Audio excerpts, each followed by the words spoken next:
When choosing a B2B branding agency, you need to be thinking about someone who understands the type of narrative that happens in a complex selling environment. You can't just show pictures of your product like you can in B2C. Also, you need a company that is going to deliver and lead in integrity, full files, brand style guidelines, and really understanding all of the family of assets that's going to be need to be created in order to drive your success. Branding can make you more profitable and more valuable over the long haul if it's done well.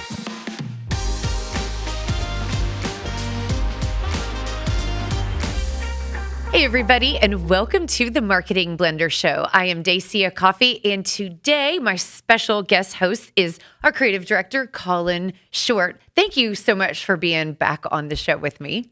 No problem. No worries. I love it. Well, today we are talking about what to look for in a B2B branding agency. And so, Colin, I'm actually going to start there. Is there a difference between B2B branding and B2C branding? Because you have a very deep base of experience and you've worked on both. So how do you look at that? Is it different? There is a difference, but I really don't separate them too much since I've worked with both. I try to take, since I'm very brand driven as well, I try to take each client and kind of try to dive into them as individuals. Yeah. So if they're B2B or B2C, I really want to dive in deeper from a design and branding standpoint and get to their individual truth. So the process itself is really not that much different for me. I love it. I want to talk to you about the process in a second. And it's interesting because when I think about that, I hear you. Foundational process is so important that it makes sense that it wouldn't be different. But I feel like in business to business, we don't have some of the luxuries or shortcuts in B2C branding. So as an example, we can't just show Doritos. We can't just show the food or show the fashion or something like that. Pictures, screenshots of software or images of cogs and widgets that are inside of aerospace, machinery or equipment or any of the complicated things that we represent. The narrative is so different, thinking, well, what are we communicating and what does the audience actually care about when we're selling a product that solves a problem or is so niche, and where there's a long buying cycle. So let's talk about the and, do you agree? Are you like, yeah, that's true? Or how do you approach that? Or does it change your process? Yeah, not really. Like I said, not really. It's I find even like if you're just dealing with B2B, every client is really so different anyway that it really just doesn't change that for me. Now, maybe from a marketing standpoint as opposed to just design, right, then definitely I can see how that could maybe play into it, especially with messaging and things like that. Absolutely. Okay, so what is your branding process? Because this is really the secret sauce, and what people should be looking for is this thorough dive into what drives a brand and what's compelling. So how do you approach this? The first thing is to learn everything about the client that I can. It's not just that top level of what do they do. It's who they are as individuals. It's who their employees are, their philosophies. Do they have? So one of the first things I look at is their logo. From a design and branding standpoint, whether we need to rebrand that, relook at that, whether it's an upgrade, then I would look at, do they have actual assets? Sometimes a company might have a great logo, but they look like everybody else. Yes. Do they have a differentiator from one? It's kind of like we were talking about, B2B or B2C, and just in B2B, do they look like every other B2B client around? So common. Yep. Do they, think about websites, they're just blocks, right, of information. And so many websites today look the same. It's just a copy and a photo and a block. What are the textures? What are the elements that differentiate them from another organization? As well as, does it honor who they are? Yeah, absolutely. I think that portion is so key because more often than not, our branding projects aren't just about the customers in the market. When we end up taking on the employer brand and building out an evolution or extension of that culture honoring that, making sure that you know the heartbeat so that it resonates with potential customers and clients, but it also resonates with the people that will make or break your success when they decide to interview and try to get a job with your team. So I think that's huge, really diving into it. So on the strategy side, we do a lot of mission, vision, core values. And we oftentimes on the strategy side refer to branding as their truth, which is really what you're talking about. So when you're thinking logo, how do you start connecting that intangible aspect of who a company is as an organization to the details of a logo or the design choices that you're making? It's kind of a tough one because it varies, right? And sometimes it's pretty obvious a direction you might want to go down with a brand. Yeah. Whether it's to a particular product or an industry. Sometimes it becomes very personal to who the client is and their core philosophy of who they are. Yeah. So that's why you want to get to know them, right? You want to get to know them. You want to get to know their organization, who their clients are, so that brand can start to have ideas on directions on where to go with it. Yeah. If that makes sense. No, it does. And it's interesting, just thinking about some examples that you've worked on recently, working with one of our clients who's in digital transformation for manufacturers. I think one of the most interesting things immediately was they talk about speed to market. Yeah. And so then the elements that you brought in, which on the backside seemed really evident, but I wouldn't have thought of it, not being a designer, was there were lines that, connotate speed and efficiency and, like a linear process. But then they also do connected data, and you did this beautiful wave and background. And it was such an interesting dynamic that just these small nuances told their story simply through the shapes that you put behind their logo and on top of their photography. And I was like, wow. Some of that comes about from some of it's obvious, right? You look at what they have from an existing standpoint in their brand. You look at the industry that they're in. So some of that makes sense, right? Because it's tech and it's forward moving, but a lot of it also comes from conversations with the client. Yes. You get some insights to what they're, because eventually, finally they have to live with the brand, right? So it has to speak to, not only do they have to love it, but it has to speak to their philosophies and their way of thinking. And so having a conversation with that client and talking about how they want to feel future driven and things like that. So then you take those, and that part of that process is going through a question and answer situation where you put out certain questions and they give you answers back, and that drives the ideas and then the visuals and things like that. And so that's how that works. Yeah. It's always so fun to watch you unfold the rationale for a client so that they can identify the familiarity in their story in a really new, unique way. I just love that part about your process because it's not just like, hey, do you like this? I mean, there's just so much deliberate intentionality around mirroring back to them who they are. And like you said, I love the word honor. You always talk about that word, honoring what's really true about them. And that process, sometimes I don't even know where it's going to go. Yeah. Right? Until I dive into it and I start putting the pieces together and then connecting things that make sense. Oh, that makes sense. This makes sense.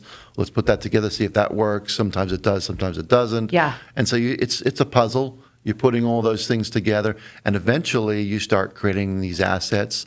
And then when you see them all together, it starts telling a story. And that's where it starts to resonate with their audience. Yeah, absolutely. So one more question before we really dive into what to look for with a B2B branding agency is, have you ever run across a situation where their color theory, like their color choices were just wrong? Like when you're listening to who they are and you're looking at what their current brand was and you were like, ooh. Yes and no. That's a weird way to answer that one. But so I have my personal colors that I just don't like. Okay. Right.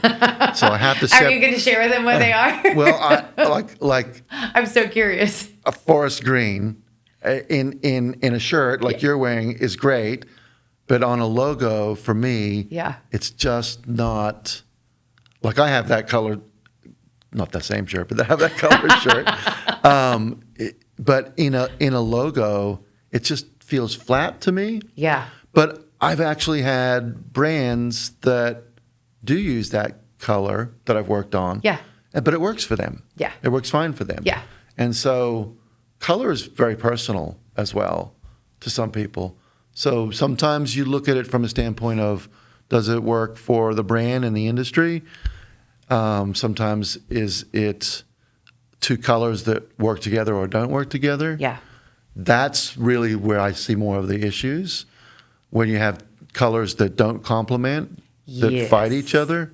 But yeah, I definitely, you go through a color study. We just did this recently with a client where they had 3 brands that they were bringing together, and they all had different colors. Mm-hmm. So we went through the logo design process, got to the shape, and then we went through the color study. I love that. And so we gave them a whole gamut of colors, but I put together colors that worked together. There was a wide spectrum of different sets of brand colors.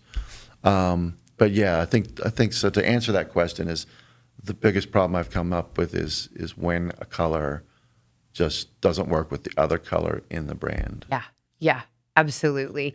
I think what I've seen, red is super challenging if it's not used wisely. Yeah, well, red's probably the most dominant brand color that there is. I would have assumed it was blue. No, if you're looking at, say, like an in-store, so B2C, red from a package design standpoint, catches your attention. Red is the most dominant color out there. Yes, interesting. But yeah, it's so any color that you put with that, the red's going to dominate. Oh yeah, so it has to support it. Exactly.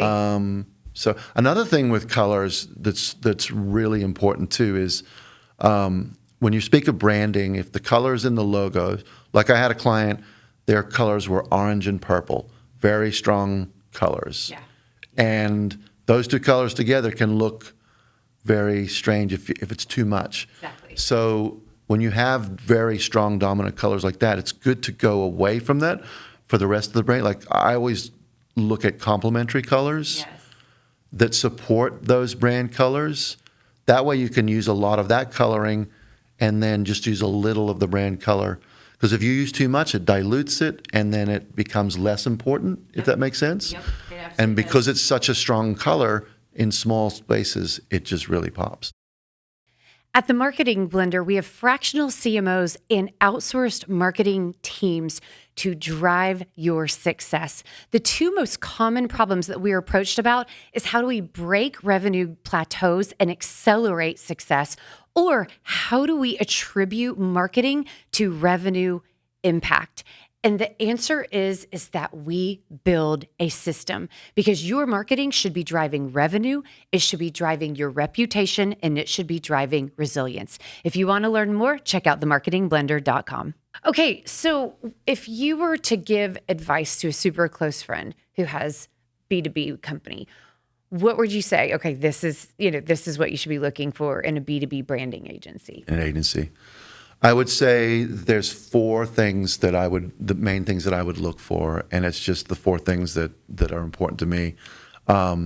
Team. Okay.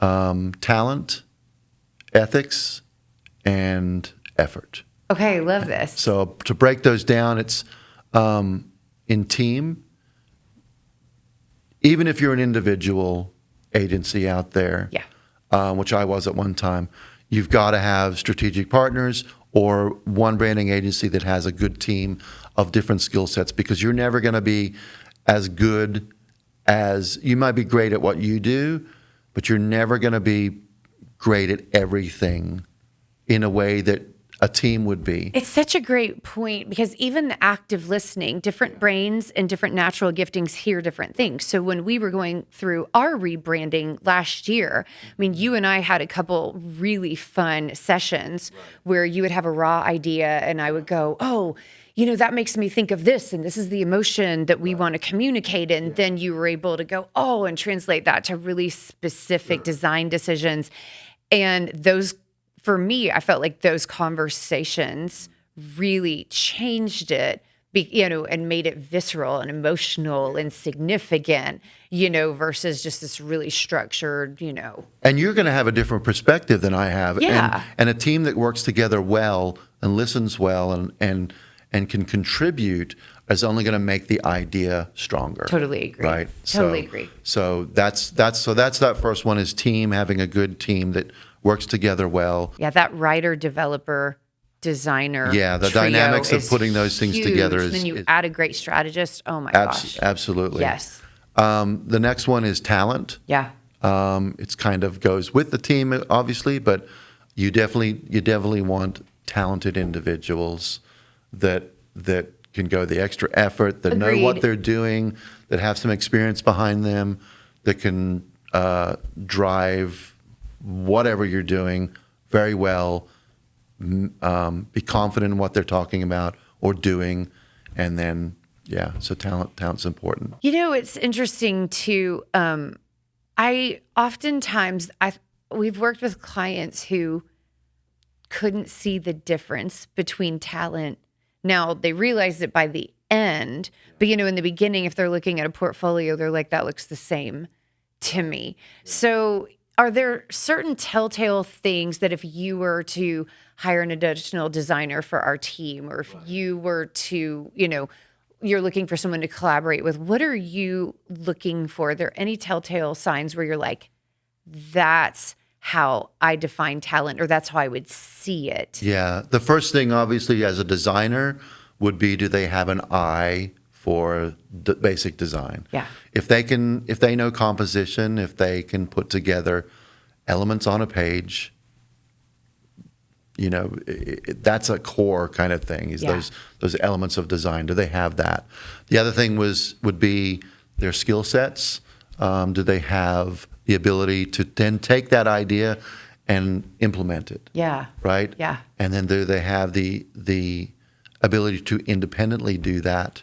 And kind of, it's always good, I talked about team, to be collaborating, but sometimes you have to kind of work on your own and get things done. Do they have the ability to do that? So that's, I think, important too. So that's talent as well, right? Yeah. Well, and real quick, it's interesting because when I look at brands that are pulled together from a talent standpoint, if I'm auditing a brand as an example or reviewing something, I'm looking for how it all comes together. Can I see a brand archetype in the decisions that they made? Like, does the tone of the words match the point of view of the photography? Like, is there a very consistent personality, across all of the details that were chosen? Just so many small details, but they all suggest the same thing.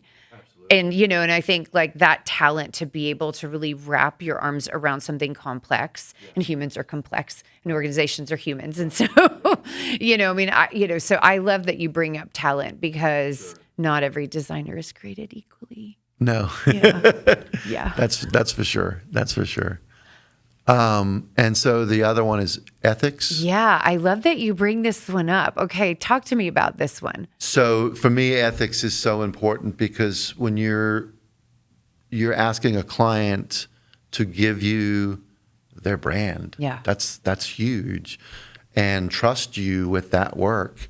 So for me, the ethics is on you've got to be able to take what you're working on and put your all into it. Yeah.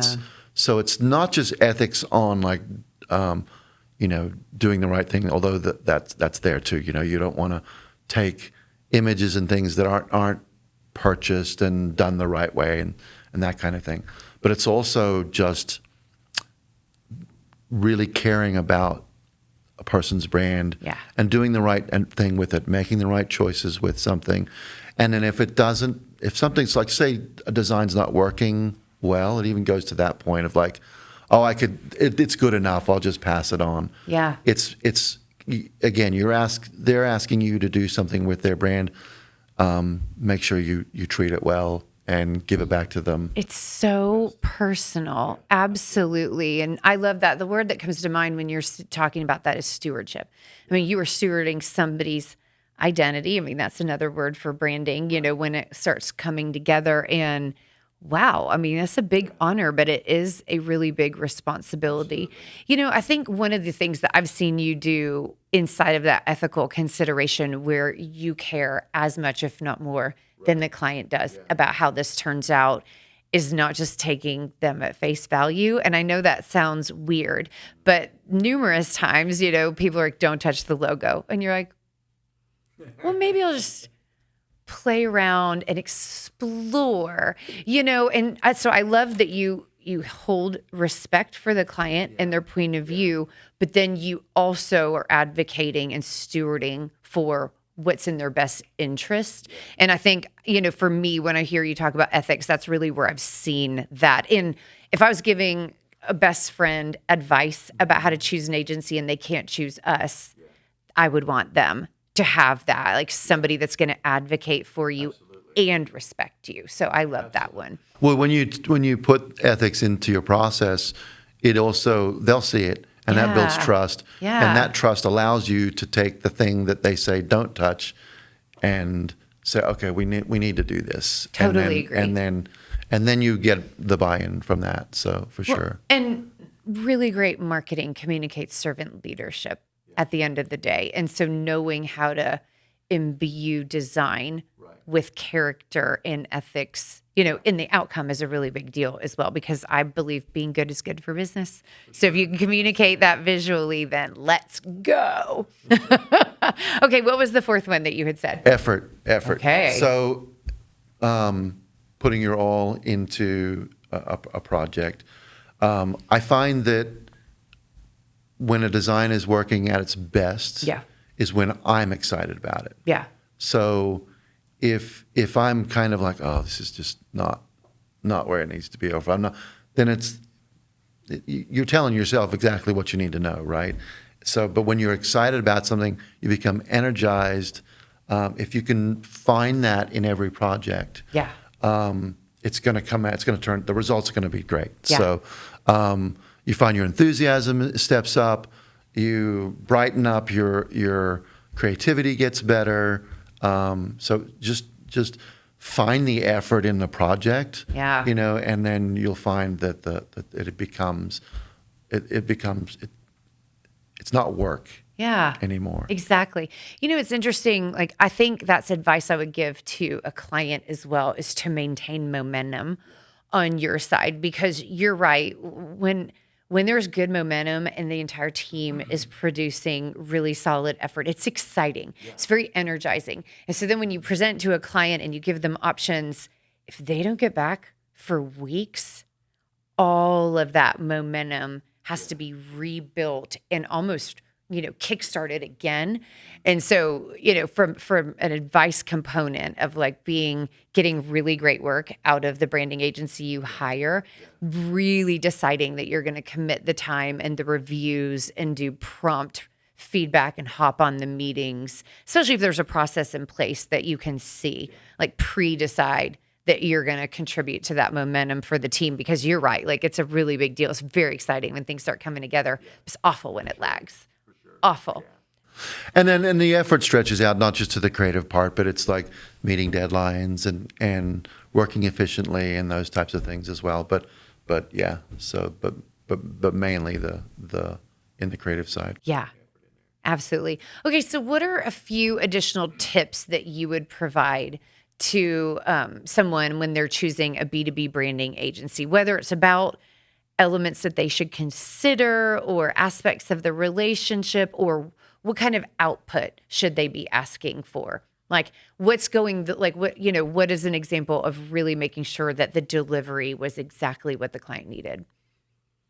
I think if you're working with an agency, that if their communication is clear up front on the process, on what they're going to be getting, so they know, how it's going to go, if that makes sense. Agreed. This should not be their first rodeo. They shouldn't be reinventing the wheel and the process every single time. Yeah, absolutely. So, and every agency is different on how they do processes on things too. But if the client is being communicated with and they understand what they're going to be expecting, then there's no surprises. So I think that's a good thing for agencies to do with clients, or clients to expect from agencies. Okay, and then a couple specific tips I want to bring up because we run across this all the time. Full logo packages. Holy cow. How many clients do we get? Almost all of them, where they don't have their logo in multiple formats. They don't have it in files. Yeah. I mean, I'm talking to a company right now that I hope we land. They're roughly $100 million company. Their logo is pixelated on their website. So that's a good question that someone looking for an agency can, and then they're not going to know to ask this, so it's good to talk about it. When you're coming in for something as simple as just file formats and what their deliverables might be. Say that correctly.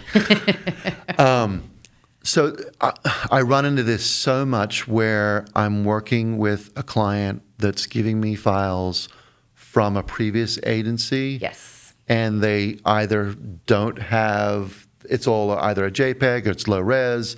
Yeah. They don't have vector files. Yes. For those of you who don't know out there, vector file is something that can be this small or this big and not doesn't lose pixelate. it. That's doesn't right. pixelate, doesn't lose any resolution, and it's manipulatable.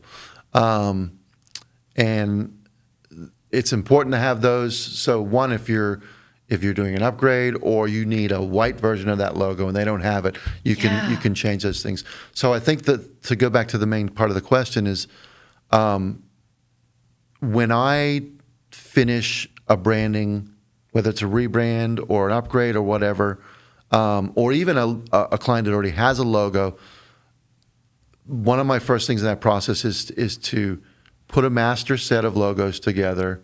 Yes. With all the variations, all the file formats, and then deliver that to the client and express to them what this is and why they need to keep it safe. Exactly. Because how many times do you get a situation where you've got to give a logo to a vendor or something else? If you don't have that stuff, it's just you're either giving something that's low res or the wrong format. So having that from an agency as a deliverable is a good thing. The other thing is a brand style guide. Oh my gosh, same thing. Probably only 10% of our clients when they come to us, no matter how long they've been in business, have a style guide. It's so important for the agency to have that to deliver to whoever, even if it's another design agency. Yes.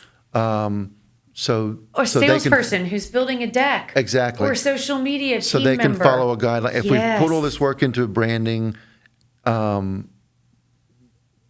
strategy and we want them to follow that, and then they just go off and do their own thing, then it's just killing all the effort that's put into the brand. That's right. So the other thing it's helpful for a design agency to receive a brand style guide.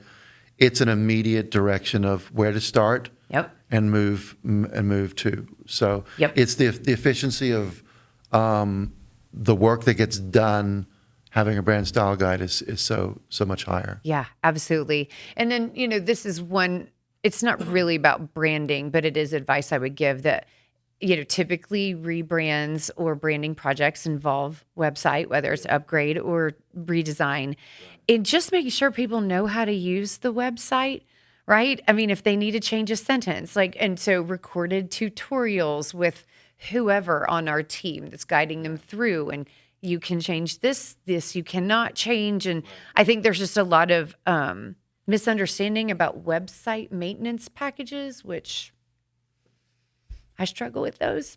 But I mean, you always really try to bring integrity that when someone pays for something, We are fully turning it over. They are not handcuffed to an agency. And I think that's one of the big ones too, is that just because you don't have an internal marketing department does not mean you shouldn't have total ownership, total access, and total ability to utilize all of the tools, the full logos, the brand style guides, the tutorials on the back end of your website, and anything else to make sure, like a master template for a PowerPoint. I mean, any of those core tools that they need.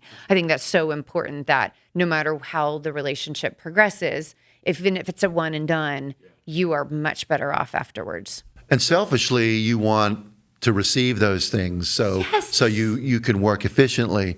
But the other part of it is, if you've put the effort into building someone's brand, you want to make sure that you give them everything that they could possibly have to continue all that wonderful work that's been put there, and where their brand can go, and make sure that it can continue on. Because the worst thing you want to do is like have this great logo and branding elements that you've put together, and it's like really exciting, and then down the road you see it just tank because it's not being followed. No, exactly. And if they don't have the assets to do that, then you're kind of setting them up for failure. And I think that's a great point. The final one that I really want to mention, I love that you said assets, because if you're working with a company that really understands B2B, they're naturally going to say, how do you present? Do you do RFPs? Do those need to be updated? And you kind of predict what kind of assets need to be created. And that's really beneficial if you get all of those created, scaled, rolled out to the team versus, you redid your website and your logo and your business card. And then 2 months later, you realize we haven't done the PowerPoint. 3 months later, we realize we haven't done landing pages, or we haven't rebuilt this campaign, or, we've got this signage, or, we do this event. We forgot about the trade show booth. And that's when that integrity just starts crumbling, where you made this amazing investment and then you end up looking mom and pop because that style guide and that package is not built. And that's part of the effort that we were talking about before too, is explaining to the client what you're giving them and how they can use that in all these other things, like whether it's a proposal or a deck or something like that, like you're talking about.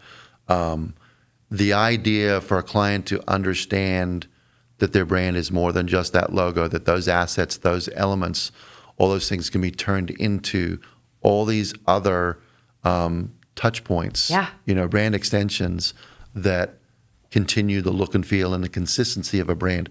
And again, once you start doing that with everything, that completes a brand. Yeah. So giving the client all those tools, that's really what it is. It's a toolkit for success in your brand. Exactly. Well, and just to summarize, this matters so much because your brand is what sells for you when you're not in the room, right? Absolutely. Your eyes process information 60,000 times faster in visual communication than the written word or even listening. And so then these are those gut decisions where you're like, I think I like these guys. And I mean, that subconscious stacking the deck in your favor, I mean, that's really what we're talking about.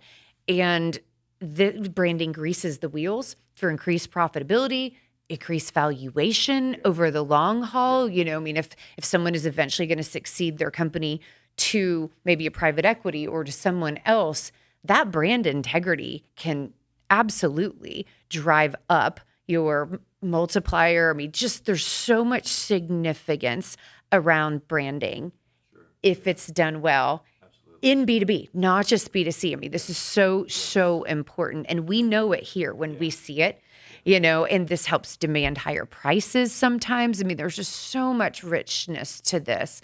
And so being really thoughtful about finding that partner that will advocate for you and actually lead you towards those outcomes is huge. And bring it back to your first question on the difference between, B2B and B2C.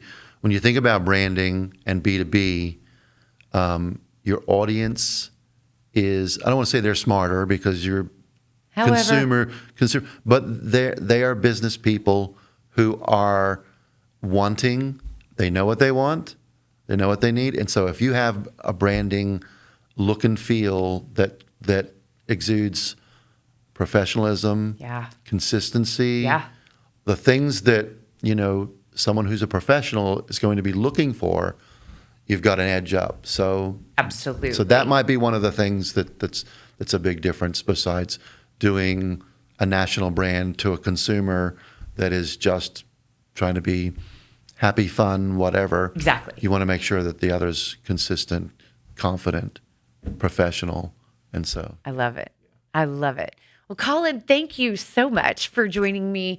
And you guys, I hope you got a lot out of this, because branding is not just, isolated over to the business to consumer. I mean, there's just so much power in what it can do for you and what it represents in your business, both for your team as well as for your potential and your current customers and clients. So, would love to hear your questions. We've got additional resources coming out around brand archetypes and brand process and brand structure. So you guys keep an eye out for those. And if you liked the episode, go ahead and hit that like button and especially subscribe so that we can see you every single week. Thanks, guys. Onward and upward.